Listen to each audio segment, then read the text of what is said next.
United States into the war. But eventually, of course, they were the mainstay for a lot of the units traveling through Europe. Just behind that is our medium tank, most mass-produced tank in American history. This is an M4 Sherman. Just behind that is also an M4 Sherman. And of course, following up behind that is our tank destroyer. This is an M36 Jackson. That has a big 90mm cannon on the front. And then coming up on the rear there is the M24 Chapman, one of my favorite tanks. Then we have the M3 half-track. There they are, everyone waving to the folks driving in the half-track. That was used, of course, as what you see in transport for troops and also supplies. So you see out front there, those three M3 Stuarts, which, by the way, seeing three of them together at one time is a rarity. They're pretty rare tanks, so it's pretty special to have three of them here operating. The Stuarts were first used in combat in the North African campaign.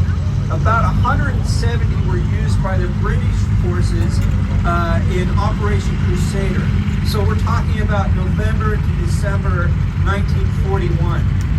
Stuarts were the first American crude tanks of World War II to engage the enemy in tank versus tank combat when used in the Philippines in December 1941 against the Japanese. So again, outside of the Pacific War and years later of World War II, the M3 and M5 were used for, of course, attack, reconnaissance, and screening. All of these tanks that you see out operating here take a crew of 5. There go the M3s. There they are. Look at all the guys. Give them a big wave. There's the M4 Sherman tank.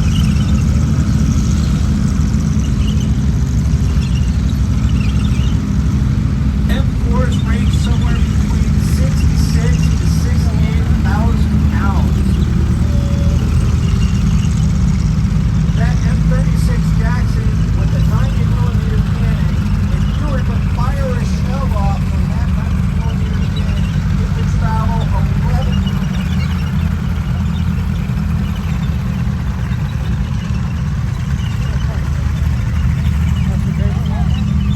The Sherman tanks really are a very iconic tank, not only for its use in World War II, but for the fact that it's the most mass-produced tank in American history. A whopping 49,234 tanks were produced through World War II up into the Korean War. They were actually used in the Korean War a little bit as well. So, mass production in the United States during World War II played a crucial effort in the war effort. When they were producing tanks like the Sherman tank, the average cost to produce one tank usually cost about $44,000 to $64,000 per tank.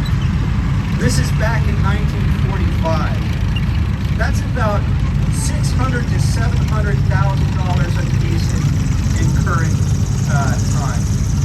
All of these tanks have a fuel tanks that have a capacity somewhere about 100 to 150 gallons, and that would get you a range of about 100 miles before you'd have to take on fuel.